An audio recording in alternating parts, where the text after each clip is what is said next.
नमस्कार बच्चों, आज हम बात करेंगे इलेक्ट्रिक फील्ड की। Coulomb's law, coulomb law in vector form, और उसके बाद जो है हमारे पास क्या सुपरपोजिशन प्रिंसिपल आप कर चुके हैं। और नेक्स्ट हमारे पास क्या है, electric field.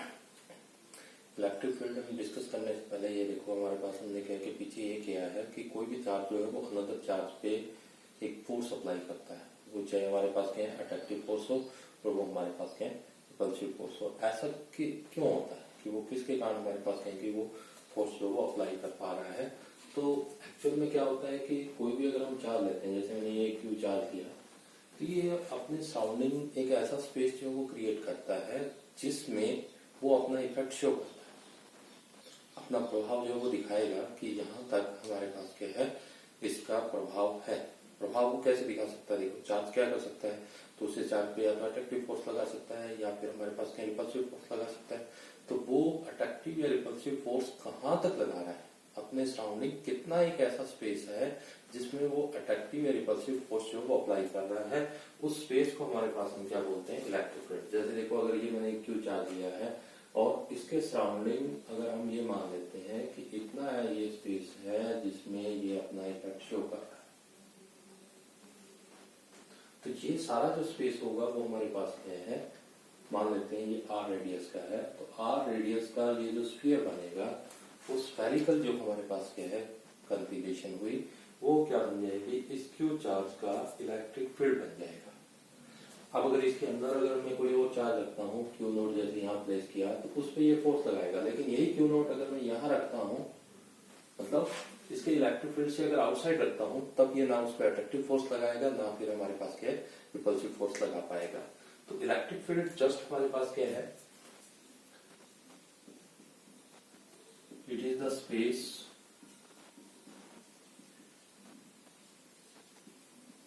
Around the charge in which it applies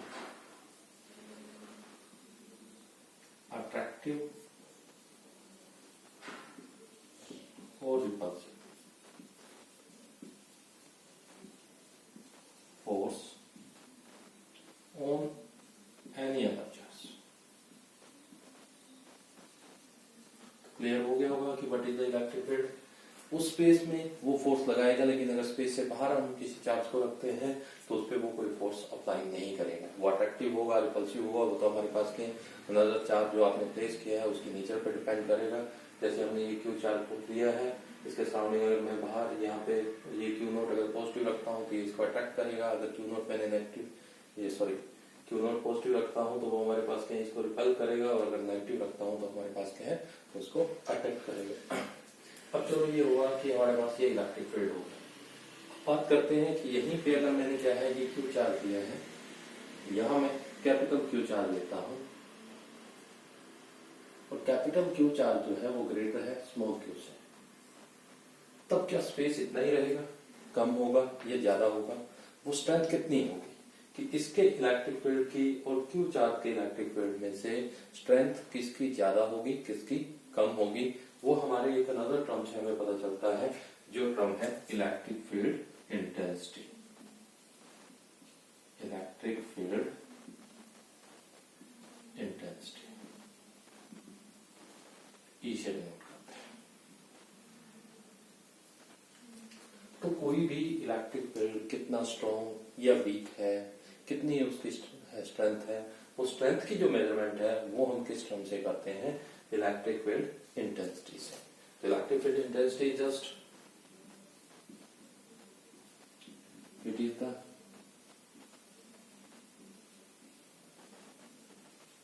measurement of strength of electric field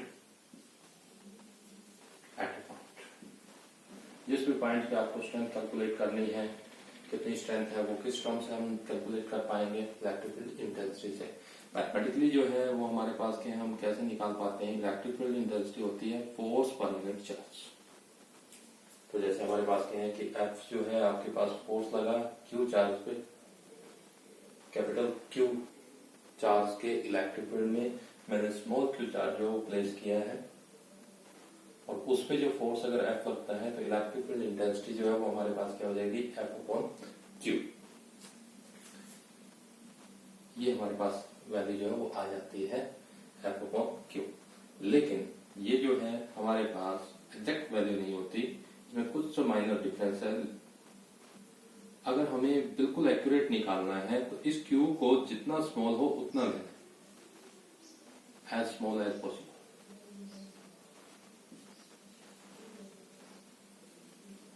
ये ऐसा क्यों कह रहा है, क्योंकि अगर Q हम लार्ज लेंगे तो Q जो चार्ज है वो भी, स्मॉल Q चार्ज भी अपना एक इलेक्ट्रिक फील्ड जो वो सेटअप करेगा और वो जो है उसके कारण, उस इलेक्ट्रिक फील्ड के कारण इसने जो हमारे पास कैपिटल Q का जो इलेक्ट्रिक फील्ड था उस पर ये प्रभाव डालेगा। तो एक्जैक्ट वैल्यू निकालने के लिए हमें Q जो है जितना स्मॉल हो उतना लेना है। तो ऐसा मैथमेटिकल जो हमारे पास ऑपरेशन लगाते थे, लिमिटिंग वैल्यू आप लेके कर सकते हो। तो एक्चुअल में अगर मैं ये कर देता हूं कि limit Q tends to 0, F/Q, तब आपको ये इलेक्ट्रिक फील्ड इंटेंसिटी की एग्जैक्ट वैल्यू देगा। एक ये ध्यान रखना, F/Q जो ये रेशो है वो हमारे पास क्या है, इस Q की वैल्यू पे डिपेंड नहीं करेगी। Q कम ले रहे हो तो ऊपर F भी हमारा क्या है उसी रेशो में कम हो जाएगा, रेशो वो ही रहेगी।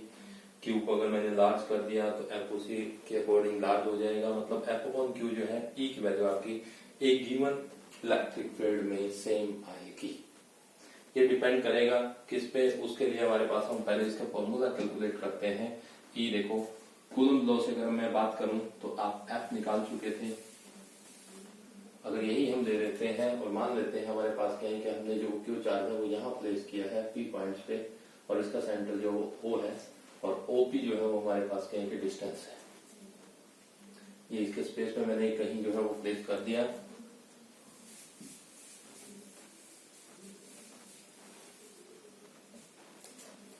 जैसे यहाँ मानता हूं मैं O पॉइंट्स पे कैपिटल Q चार्ज प्लेस किया है और इस चार्ज के कारण हम P पॉइंट्स पे इलेक्ट्रिक फील्ड इंटेंसिटी कैलकुलेट करना चाहते हैं। यहाँ मैंने स्मॉल Q चार्ज लो, जिसको हम टेस्ट चार्ज बोलेंगे, टेस्ट चार्ज, इसकी वैल्यू निकालने के लिए जिस चार्ज का आप यूज कर रहे हो स्मॉल Q जो वो हमने यूज कर लिया और ये R है।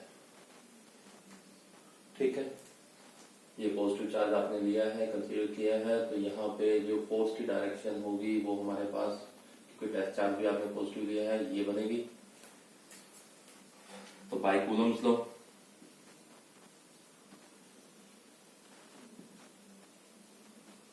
F देखो अपने पास क्या बनेगा वहां पे एट पॉइंट P। F की वैल्यू आप कैलकुलेट करो, F इज इक्वल टू क्या हो जाएगा 1/4 pi epsilon not capital Q small Q upon R square into R cap for the direction. ये बन गया। लेकिन E किसके इक्वल है, F/Q के। तो आप E जब निकालते हो तो ये हमारे पास क्या बन गया 1/4 पाई एप्सिलॉन नॉट, Q से आपको डिवाइड करना है F को। तो F को अगर ये वैल्यू आई है Q से डिवाइड करूं तो अपने पास वैल्यू रह जाएगी Q upon small r square into R cap. तो this is the formula for electric field intensity. Clear है। तो अब यहाँ भी हमें इलेक्ट्रिक फील्ड इंटेंसिटी निकालनी है। हम डायरेक्ट फॉर्मूला क्या यूज कर सकते हैं, E इक्वल टू क्या होगा 1/4 pi epsilon not capital Q upon R square into R cap. तो अगर यहाँ पे हम बात करें तो जो हमने स्मॉल Q लिया था उसकी वैल्यू का यहाँ कहीं रोल नहीं है। E जो है वो सीधा सा हमारे पास क्या है, एक तो जो चार्ज जिसका आप इलेक्ट्रिक फील्ड इंटेंसिटी निकालना चाहते हो उस पर डिपेंड करेगी। सेकेंडली हमारे पास क्या है, E जो है वो हमारी क्या हुई, इनवर्सली प्रोपोर्शनल हुई डिस्टेंस के स्क्वायर के। तो अगर मैं ये R को अगर बढ़ाता हूं तब हमारे पास क्या है, E की वैल्यू जो वो कम होगी। अदरवाइज हमारे पास क्या है, Q जो टेस्ट चार्ज लिया है उसकी वैल्यू को कम या ज्यादा करने पे हमारे पास इलेक्ट्रिक फील्ड इंटेंसिटी की वैल्यू चेंज नहीं होगी। पहली बात तो ये होगी। दूसरा हमारे पास अगर बात करें इसके यूनिट्स की, यूनिट देखो आपके पास क्या है, E की यूनिट ऑफ E, फोर्स आपने पहले मेजर किया था, किस में मेजर करते हो, न्यूटन में। नीचे में क्या है आपके पास चार्ज। तो इन ऐसा सिस्टम अगर हम बात करें यूनिट्स क्या बन जाएगी, न्यूटन पर कूलम। सेकेंडली देखो हमारे पास क्या है, इलेक्ट्रिक फील्ड इंटेंसिटी भी वेक्टर क्वांटिटी है। जैसे फोर्स हमारे पास क्या वेक्टर क्वांटिटी है, सेम एज इट इज हमारे पास क्या है, इलेक्ट्रिक फील्ड इंटेंसिटी भी एक वेक्टर क्वांटिटी है और डायरेक्शन सेम होगी जो डायरेक्शन हमारे पास फोर्स अप्लाइड की है। तो अगर मैं यहाँ टेस्ट चार्ज प्लस क्यू देता हूँ, फोर्स इधर लग रहा है, तो इलेक्ट्रिक फील्ड इंटेंसिटी की डायरेक्शन भी वही सेम होगी। तो ये ध्यान रखना, the direction of electric field intensity is same as that of force applied. जिस डायरेक्शन में फोर्स लगेगा उसी डायरेक्शन में हमारे पास क्या है, इलेक्ट्रिक फील्ड इंटेंसिटी आएगी। क्लियर हुआ?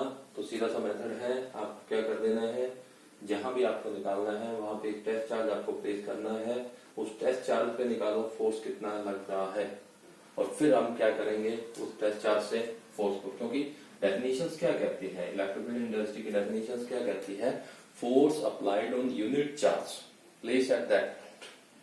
आपने वहां पे क्या किया, जो है फोर्स यूनिट चार्ज पे कितना अप्लाई हो रहा है वो हमें कैलकुलेट करना है। तो सेकेंडली अगर मैं डेफिनेशंस बनाऊं इसकी, तो आपके पास क्या हो गया, ये it is defined as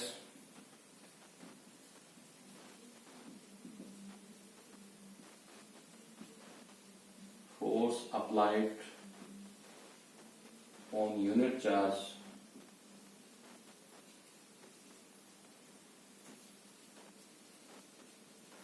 placed at given point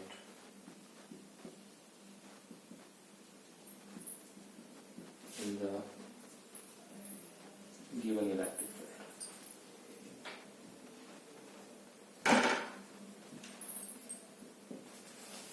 तो इस वजह से हमारे पास हम इलेक्ट्रिक फील्ड इंटेंसिटी जो वो कैलकुलेट कर सकते हैं। ये हुआ हमारे पास क्या है, सिंगल चार्ज के कारण आपने जो है वो इलेक्ट्रिक फील्ड इंटेंसिटी कैलकुलेट की। अब अगर हमारे पास आ जाता है ग्रुप ऑफ चार्जेस, तो उस केस में देखो हम किस तरह से इलेक्ट्रिक फील्ड इंटेंसिटी जो है वो कैलकुलेट करेंगे।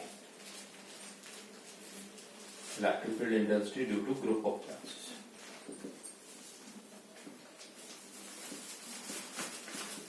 Intensity due to group of charges.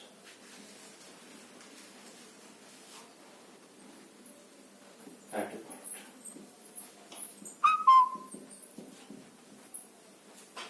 तो आप सभी ने पीछे जो है, जो बच्चे सुपरपोजिशन प्रिंसिपल को क्लियरली पढ़ चुके हैं उनके माइंड में जरूर आ गया होगा कि आप ग्रुप ऑफ चार्जेस के कारण इलेक्ट्रिक फील्ड इंटेंसिटी कैसे कैलकुलेट कर सकते हैं। मैं सिंपल सा एक बार मैं आपको बोलता हूं कि जो जैसे हमारे पास के हैं फोर्स जो है वो सुपरपोजिशन प्रिंसिपल को ओबे करता है, सेम एज इट इज हमारे पास इलेक्ट्रिक फील्ड इंटेंसिटी भी सुपरपोजिशन प्रिंसिपल को ओबे करती है।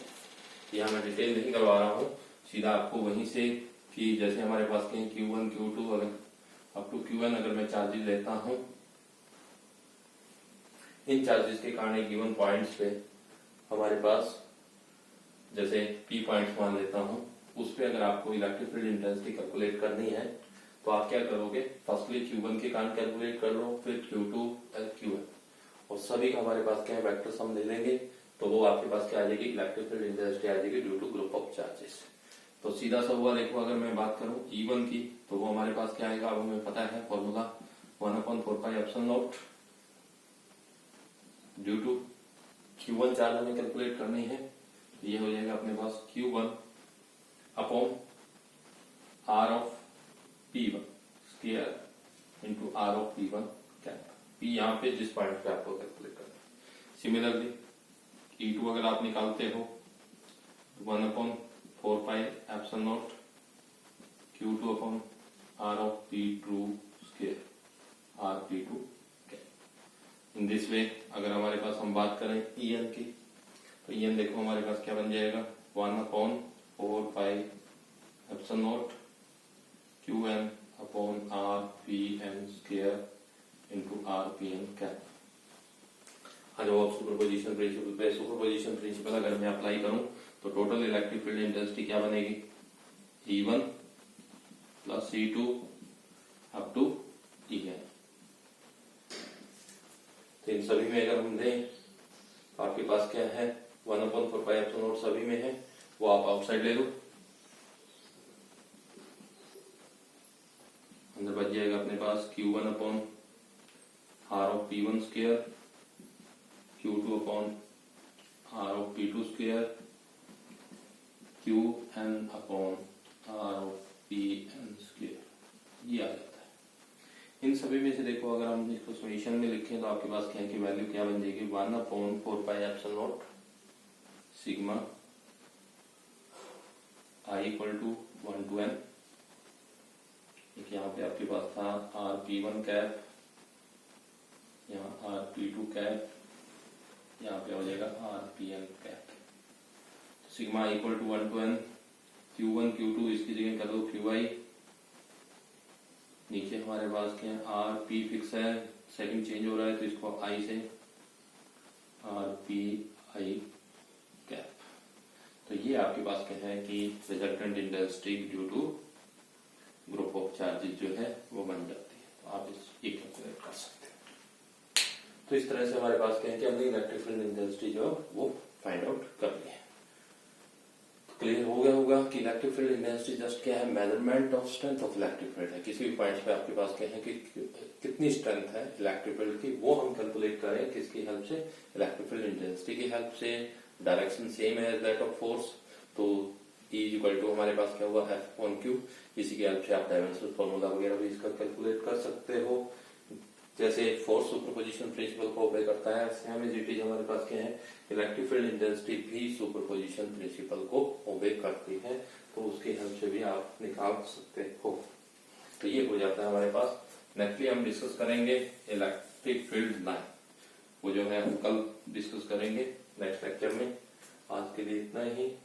तो अच्छे से आप इसको रीड करना, कहीं पे कोई अगर आपको कूलम्स लॉ आपने अच्छे से किया है, फोर्सेज निकालना आपको ग्रुप ऑफ चार्जेस के कारण अच्छे से आता है, तो इलेक्ट्रिक फील्ड में थोड़ा सा है, बस सीधा सा ध्यान रखना स्पेस है अराउंड द चार्ज जिसमें वो अपना इफेक्ट शो करे। जैसे आपने लोअर क्लासेस में मैग्नेट के बारे में पढ़ा है, मैग्नेट कुछ स्पेस होता है जिसमें अपना इफेक्ट जो है वो शो करती है, अट्रैक्टिव या रिपल्सिव फोर्स लगाते हैं। उसी तरह से चार्ज भी अपने सराउंडिंग एक स्पेस, एक रीजन क्रिएट करता है जिसमें हमारे पास क्या है वो अट्रैक्टिव या रिपल्सिव फोर्स लगा पाता है।